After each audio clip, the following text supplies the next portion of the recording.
This episode of Grilled is sponsored by Rational, your leading provider in multifunctional hot food preparation equipment.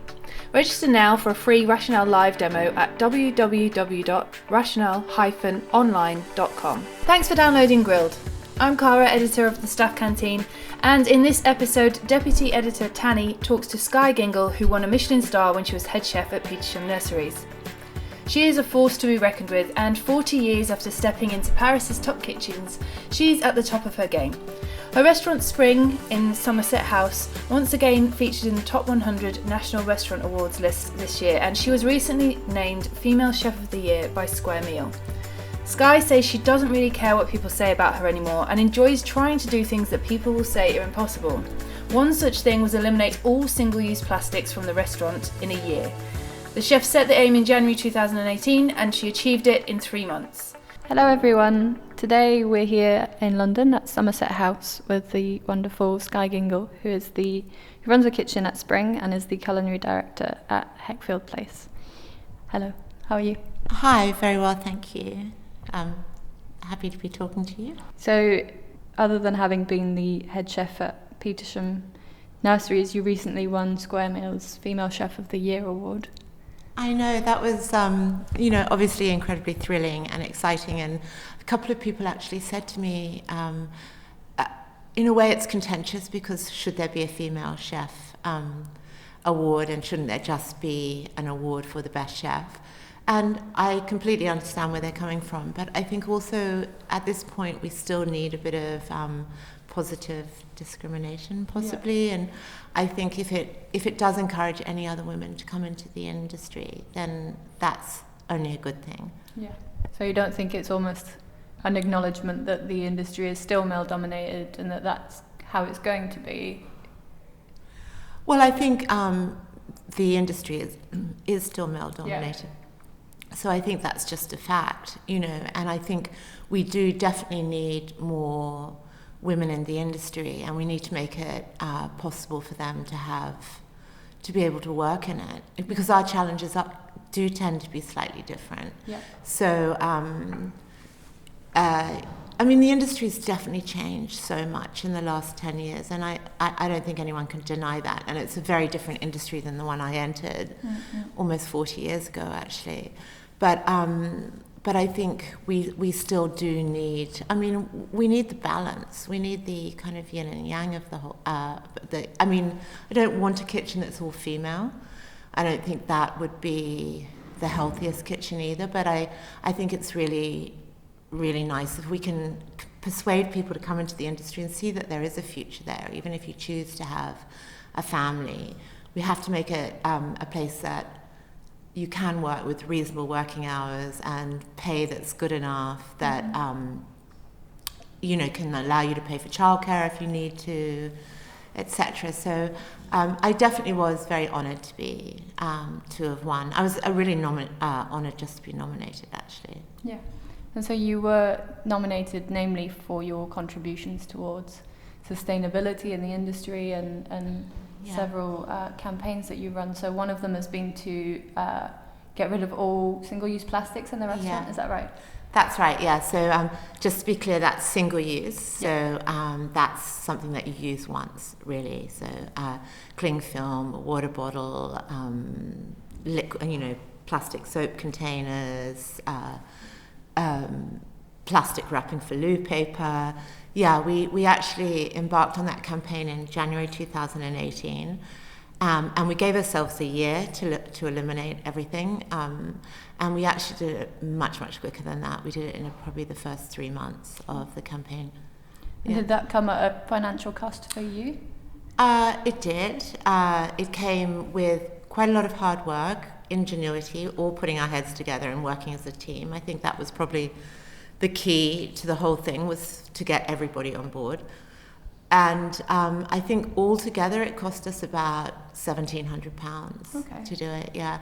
I mean, a lot of it was doing the math and making sense first, with certain things like, for example, changing to a different loo paper brand that didn't send everything in bulk in plastic, and we had to We ran a sort of 3-month trial on that to see, it seemed much more expensive, but we worked out if we could sort of slightly rejig how we used the loo paper and where it went and how we made the best use of it.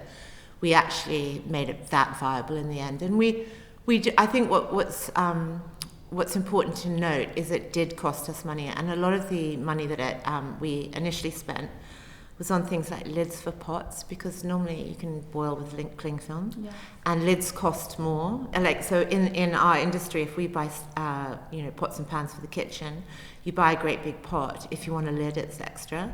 If you buy a domestic saucepan, it comes with a lid or it doesn't come with a lid. But here, everything's kind of extra, and so I think a lot of restaurants, don't spend the other extra 30. They're quite expensive, really good quality kitchen pans, and I think you just leave the lids off because you can just wrap it with cling film, and cling film is happy going up to about 60 degrees, and so you can cover a pot and make it boil very quickly with it. So we bought lids, and we bought lids for all our gastros, which are the little things you see in every restaurant kitchen everywhere, which is stainless steel, and you keep all your kind of what we call mise en place in it. Yeah, but beyond the financial cost, it's also been looking at your suppliers and looking at your processes, so it's not just a financial burden, it's actually perhaps more so actually just being thoughtful about how you go about things. I think it's thoughtful, I think it's being consistent, I think it's putting in a process quite early on. Like it involved change, and it involved speaking to our suppliers, it involved doing things differently rather than wrapping every gastro in cling film a million times, actually finding lids, labeling things really properly so it was clear. But it's just they say everything takes 3 months, and a new habit takes 3 months, and it was just really just doing that, learning to kind of do things in a different way. I do just want to say, like, in terms of the financial outlay, because I do understand that, it's not easy to make money in our industry, and the idea of spending 2,000 or 1,700 to make change seems really expensive. But the thing is, we don't buy any cling film anymore, and so we've already saved money. So it was an initial outlet, but that's just not on. Industrial cling film is not cheap, and so actually, in the end, I think we may have saved money over a period of time. Yeah. And maybe having the public recognition of doing something like this would actually attract customers to you. I think, I think anything that you do, and I've learned it, I learned it quite a long time ago. If you want to make change, and you have like ideas or kind of ideals, maybe, and it has to be viable. Yeah. So it has to make sense in the financial world, because that's what we live in. So it's great to have an amazing, big dream, but if it doesn't make sense financially, it'll have a big bang and then it'll just peter out and no change will happen. So it's good for business. People, all the things that we've done are really, in a way, good marketing tools as well. So, being the first restaurant in the UK to be single-use plastic is good. It's a talking point. As well as helping the environment, it helps us. The scratch menu we do, which is a food waste menu we do every night, it's really nice. It puts bums on seats that weren't there before, and they're coming because they also believe in that, and so they feel good knowing that what they're eating is food that isn't going to waste. I mean, it's still beautiful, it's not dumpster diving.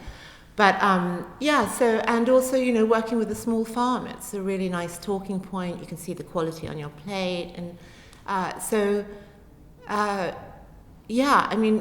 we'll only stay here if we have people come to the restaurant, so everything has to work hand in glove. Yeah.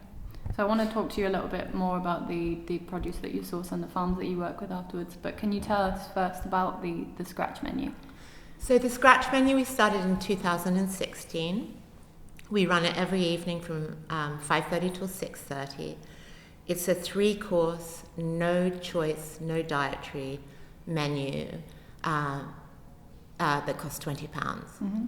And so the reason it's no choice, no dietary, because if we did all of that, it wouldn't be using the food waste. It has to be a genuine thing that we're doing. So we have what we call a scratch shelf downstairs in the kitchen, and we keep everything there, you know, whether it be carrot peelings or cavolo nero stalks or the snap bases of asparagus, you know, in the kind of late spring and summer.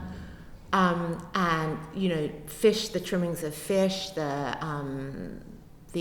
trimmings of all the meat that we butcher. And I don't write it, or we have a rota in the kitchen, and everybody's allocated scratch one night a week, which is actually really nice because everyone has a chance to write a menu. They go down at probably about 2:30 or 3. They look around what's on the scratch shelf. They put an idea together. They come to us and they say, "This is what I'm thinking of doing for scratch." And, you know, 98% of the time we go, "Great idea," or we might go, "Actually, that's maybe a little bit. Is there anything else we can use and save the chickpeas for tomorrow because there's quite a lot, you know." And then it goes up on the website at 4 p.m. So we can't tell you even now, in the morning, what we'd be cooking tonight because we don't know what's waste. And it's reduced the waste in the kitchen. I think we're currently on around about 4% waste, and we probably were on about 30. That's amazing. Well, if you look at fine dining restaurants, I mean, I think the waste would be absolutely huge, you know, because you're looking for perfect and the right size and shape and stuff. So what are we talking, you think, like 20%, 25%? In normal kitchens? Yeah. No, I reckon about 40. Wow. Yeah. And I think fine dining restaurants could even be a lot higher than that. But so it's fun. It gets people through the door early, so it gives a beautiful atmosphere in the room. It doesn't earn us a great deal of money, but you've also got to remember we haven't got a food cost on there. So we're kind of using everything. We have really nice food costs at the end of the month because of it, which is incredibly important for a restaurant. And we can take more from the farm than we did. So sometimes Jane would say, "Oh, I'm not sending you..." She'd hold back a whole lot of spinach or anything that had a little hole in it or wasn't perfect. And this way we take it all. Yeah. And what she doesn't take is just in compost now, Yeah. So you champion something that's called biodynamic farming. Yeah. Can you tell us a little bit more about that? So biodynamic farming is organic. Yeah. Farming first and foremost. So that means good, clean soil, no pesticides, no industrial sprays or chemicals. And biodynamics is actually, it was invented by Rudolf Steiner, or created by Rudolf Steiner, and it comes from a series of talks he did in the early part of the 19th century, around 1926, 27. And he gave these 6 lectures in one day, and it was just about a good and clean way to farm, essentially, but following the lunar calendar. Now, it may sound a little bit sort of whack to some people, but actually, I think it's just the natural order of things. I mean, if you think of our lives, this is how I kind of always look at it. It's like we are controlled by the sun and the moon. We rise when it's light and we go to bed when it's dark. Yeah. And it's just following that pattern with the earth. So it does have certain planting days, and there are kind of a lot of things that you do to keep the soil incredibly healthy. A lot of it has to do with farm animals and manure. I mean, and I think, I think organic food tastes better. Yeah. I mean, especially grown close to home. I'm not sure of the value in organic food that's flown halfway across the world. I mean, food stays nutrient rich and dense only for a short period of time. Yeah. So if it's 2 or 3 weeks old, it won't have very much value left in it. So food grown close to home from really kind of nutrient rich, dense, healthy soil is good for you, and it tastes delicious. Yeah, that's an interesting question. Should fine dining food be nutritious? I mean, I find the nutritional value of food. I mean, I only want to eat food that is good for me and tastes good for me. I think we've gotten very far away from that. I think that people's palates and tastes have changed quite a lot due to all the kind of sugar, salt, trans fats, corn starches, corn syrups, that has been introduced to food, essentially to make it cheaper and prolong its shelf life. Now, that was an amazing thing when it happened, and you could, when chemicals and sprays and things first came on in kind of during the industrial, it's the early part of the 20th century that the food system changed beyond all recognition. But the thing is, we cannot separate our health from the health of the planet. So if we don't have healthy soil equals healthy food equals healthy people, I think food has become much, much cheaper, and that's incredible, but it is too cheap. And I think the cost, we've never had more food, but we've never been sicker from the food that we eat. So it's a kind of, it's a very complicated, people say to me all the time, what's the answer? And I don't know the answer, but I really feel like what we have to do is return to, step out of the industrialized food system as much as we can, return to biodiversity on the land, regenerative farming methods that aren't depleting the soil, contributing to the carbon dioxide in the atmosphere. And I think we're the second or the third biggest business in the world. I think it's crude oil, I think it's fashion, and then it's food, right, in terms of damage to the environment. So we really do need to make a change. And although that seems impossible, I think what we have to remember is, if we look back, we did make a change. We made a massive change in the last 30 years. And if we can make that change that way, we can make a change the other way. Yeah. And insofar as your philosophy and the way that you run things here at Spring, is that something that you do because you feel like that's how you want to live, or is there a sense of having a sense of responsibility to advocate and to transmit this information to the wider, maybe to the public and to other chefs? I think it's definitely, I think you have to work with intent, and you have to be authentic. I think there's no point doing something that is inauthentic, because I think people can smell it, and I eat the way I cook. I try and run my life the way I'd like to run. I don't separate work from life in terms of kind of morals or ethics. Mm-hmm. I think I've got a group of 24 young chefs in there, and probably another 25 front of house, and altogether we're 58 people here. If I can get them on board, then they're little people who go out and hopefully little converts.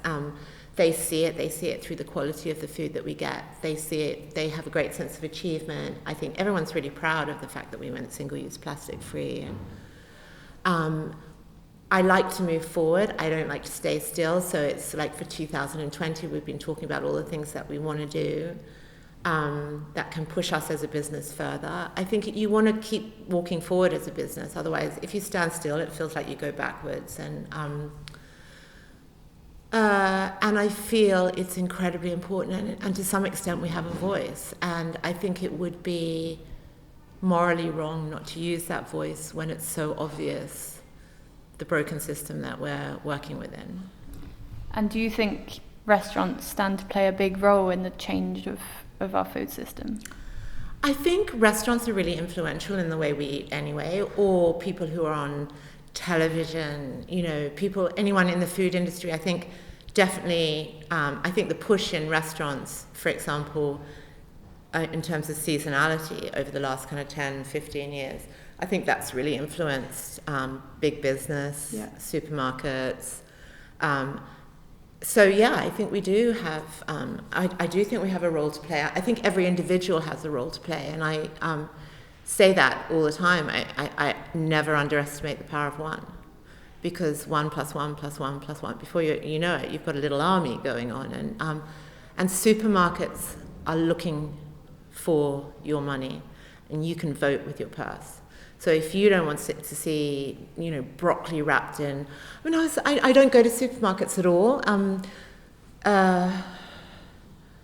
I buy in very, very small amounts, largely from a farmer's market on a Sunday, enough for the week's food in my house. But I was thinking about the other day, it's like amazing plastic bags. That's really great, but every single thing you see in a supermarket, whether it be avocados or a bunch of broccoli, it's all wrapped in plastic. Yeah. So we've done something with the smallest bit of the plastic situation in that kind of, in those supermarkets. So there's a lot of work to do, and I think I think it's a combination. I really think this, and I know people don't like the idea of nanny states or stuff, but I do think we need government legislation on a lot of things, and then I think we need to vote with our pockets, and then we'll squeeze out, we'll put pressure on big business. Yeah. And do you think that other prominent chefs that might have that same voice in the industry are sort of partly to blame for not using that voice and to perpetuate these sort of old habits that we have in the industry? No, not at all. I think it's very hard to.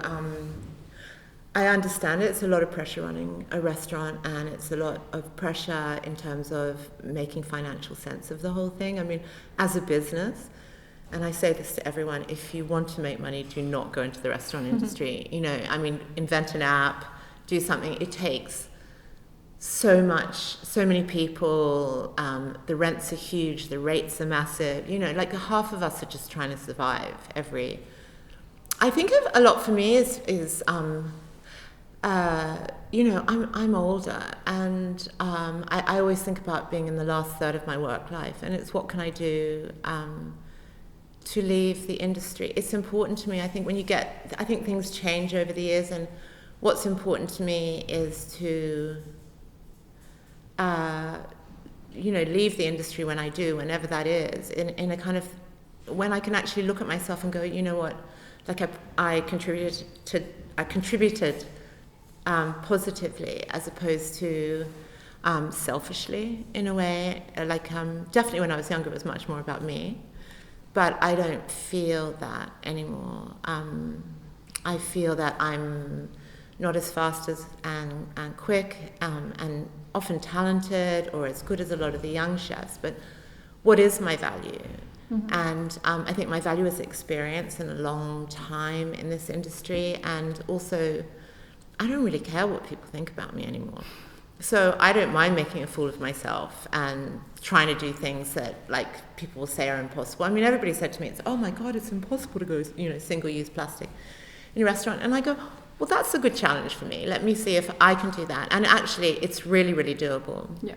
I don't want to put pressure on anybody, and I do think we're in a crisis. I do think change will come. I feel the rumble of change everywhere, which is good and exciting. I feel, in many ways, I feel hopeless and positive at the same time. And I do think, I actually genuinely believe in about 10 years' time, we will look around and you go, oh my God, can you remember when we used to drink from plastic water bottles and we had plastic straws? A bit like how people said, people don't believe now that people smoked on aeroplanes. Mm. Actually, and it was only 2008 when the smoking ban came into restaurants. That's 2006 or 8, yeah. Because I remember when it happened at Petersham. And so I do believe we can change. And what do you think chefs can do that may have bigger restrictions? May they be financial, may they be time? What small steps can chefs take to improve the sustainability and reduce their impact? I definitely think you can look to where you buy your food from. I think to really use small English farmers who are working with best practice, whether that be certified organic or just clean soil without the certification. I know that people often say it's really expensive, but the more you buy, the more the price will come down. Yeah. I do think that people can start to look at their food waste, and I think that they can definitely say to their suppliers, actually, you know what, I'm not taking your meat if you bring it to me in plastic. I really want to see it in paper. I really want to see. You know, there are little things that you can do. I mean, lots of people, I think almost most restaurants probably don't use plastic straws anymore. And that was a huge thing. And I you know, you see it. I definitely think there's just lots of little things, you know, say to your, just say, I don't want that in plastic, I don't want it in cling film, or where does that food come from? Has it been flown in from all over the world? And I think also if we actually really genuinely return to working seasonally with food grown close to home, that would make a tremendous change. And I think also, in a way, not buying into what I think is a collective eating disorder that the world seems to have. You know, food has got so many emotions attached to it, which it didn't used to have. You know, it's good, it's bad, it's, you know, there is no superfood. You know, fats are good for you. Good, clean dairy is good for you. You know, veganism is, I think, very well intentioned, but very misunderstood. Yeah. So if I put any huge demand on the soil for one crop, it's going to deplete the soil. So that goes for avocados, chia seeds, almonds. You know, it's creating huge water shortages in a lot of countries. You can eat fruit and vegetables, but you're not stepping out of the mass spraying, the chemical use, I mean, the monocultures that have developed. You know, if you look at America, it's classic, it grows 3 crops. Yeah. You know, sorghum, soy, and corn. And the fact is, we eat way too many animals and meat, and especially lamb and beef are catastrophic for the environment, and the feedlots are insanely cruel. They cut down half the rainforests, you know, like in order to kind of put cattle on the land. But animals, just like vegetables, shouldn't be demonized. You know, they're an essential part of a healthy farm life. Mm-hmm. They have a place in our environment. It's just the way. It's not demonizing animals, dairy, or you know, milk, nut milks. You know, it's just about having everything in proportion. And I really think that we've been suckers to big business. You know, I mean, the truth of the matter is, and I believe this with all my heart, and that also the statistics show it, there is no superfood. And when I say that, there is no single food that if you eat it is going to turn you into Superman. Mm-hmm. Yeah. So no chia seed, no goji berry, no acai, no, you know. They may have nutritional values, and I'm sure most food grown in good, clean soil has a strong nutritional value. But it always makes me, and I've thought this forever, it's like 2 things. Who told, where did the statistic come from that we needed 2.5 litres of water a day? Mm-hmm. Where did it come that if we drank coconut milk is hydrating, and if you were on a desert island, surrounded by seawater, it's a really good option.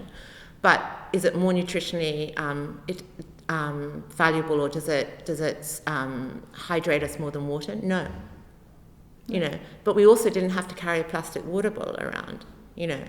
And some brilliant genius in big business thought, hey, I'm going to take something completely for free, put it in a plastic bottle, and charge people a lot of money for it, you know. And I think that's the thing, and it's really messed up our heads around food. And I think we all know what we should eat, you know, a little bit of meat. I mean, Michael Pollan says it brilliantly, eat food, not too much, mainly plants. And is it linked in a way to your not wanting to cater for dietaries, and that it's almost giving in to fad diets in a way? Look, we're a restaurant and we're in the service industry, so if you ask for something, if you're a vegetarian or if you're dairy-free, I haven't got to the stage where I'm going to scream at you and say you can't come into the restaurant. There's a part of me that, I have seen dietaries, like, you know, I've been around long enough to remember when there weren't dietaries. Yeah. And also there weren't the allergies that there were now, you know. And I think a lot of those allergies and dietary are related to the industrialized food system. Yeah. It's not the food itself. You know, gluten is an incredibly good thing. It's incredibly good for you. You know, good, beautiful bread with a slow, natural fermentation, proper slow rise. I mean, I think a lot of the allergies towards wheat and gluten have come from the industrialization of bread, which kind of happened in the 50s, and it's known as the Chorley Wood method of making bread, which meant that I could mix, rise, bake, slice, and pack it all within 4 hours. But actually the process of making bread with beautiful, unrefined grains and a wild and natural fermentation rather than industrialized yeast or commercial yeast probably takes about 24 hours. Yeah. And it's biblical, you know, bread and wine. It's the stuff of life. So, but I think it's the same with, you know, milk's not really good for you anymore, and I think it's probably because of all the hormones and the, you know, all the what goes into the feed of the animals comes out through their milk. You know, Yeah. do you know what I mean? It's I think it's just it's all messed up, and I think people are blaming the ingredient as opposed to the method. And I think the method is the issue. Yeah. And are you hopeful that there'll be a time when people realise that, or do you think that the industry still has a grip on that knowledge? I think the industry has a grip. I don't know if it will be. I mean, I'm hopeful, but I would love to see a return to food where it was enjoyed for its deliciousness and nutritional value, as opposed to its power over all of us. Yeah. And what's the next step for you here at Spring? Well, we talked about what we want to do in 2020, and obviously we want to go further in terms of moving forward as a business, and I think we'll look always to the environment of like reducing our waste even more. I mean, where else can we make change? In terms of the environment, I think there's a lot of work that needs to be done on campaigning for true. Look, recycling is a very complicated issue, but a lot of things we have to turn the tap off from. I mean, recycling isn't the answer. I mean, circular economies are a really interesting way of doing business now. But if we think that we're recycling plastic, we're not. I mean, I think between 7 and 9% of all plastic has been recycled since 1907 when it was invented. Right. So most of it just goes into landfill. So there's lots and lots of things to do, and I think as a business, we asked everybody what we wanted to do. I think we do want to focus on welfare within the business in terms of, you know, there's lots of talk about mental health, and I think lots of people are beginning to do things. I think we're going to do yoga classes and meditation as a business next year, which should be really fun, and like more training. And I mean, I think a lot of anxiety, and I know people are going to think I'm whack, but like your stomach is your second brain. Yeah. And I think if our stomachs were healthy and full of happy, healthy microbes, maybe you know, I think there's a lot, we have a huge assault on us anyway with like social media and just like noise, you know, and pollutants in the air. Yeah, I think that would be really nice, and that will be an initiative run by our general manager and front of house a little bit more. And yeah, I mean, and then we'll see what comes up. I mean, I think it's really important. Like, also you can't force things. I need to know if we do something, we have to do it properly, and we can do it truthfully. And as I said before, with authenticity. Yeah. And so notoriously and possibly misconstrued in the press was you saying that having a star at Petersham was a curse. And I think, at least how I understood it, was that you just didn't have the means to provide what people expected there, and so it just wasn't viable to have a star there. But is that something that you could realistically have here, and that wouldn't, you know, that wouldn't negatively affect the clientele that come here, and it would be viable for you to have a star here? So I mean, that definitely was misconstrued, and I mean, I suppose, you know, and I have to take responsibility for that, you know.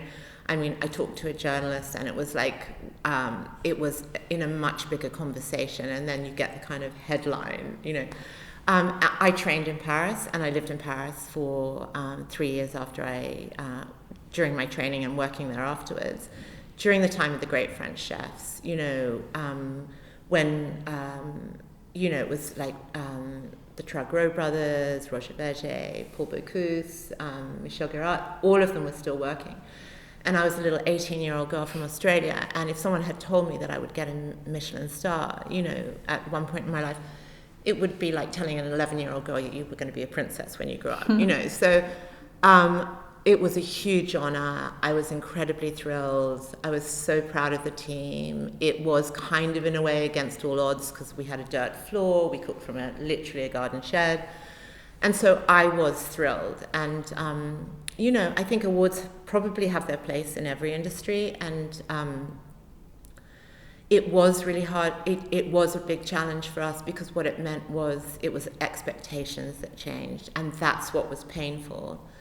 Because all of a sudden it felt like everything you'd done and the reasons you'd done it for, sometimes it felt like people weren't understanding it and were kind of criticizing it. And I think there is an expectation sometimes on what you will be if you've got an award, and it's incredibly objective, you know. And people used to come and say to us all the time, call yourself a Michelin-starred restaurant, and you go, no, we didn't. We were given, you know, like the award, and we're thrilled. We were thrilled.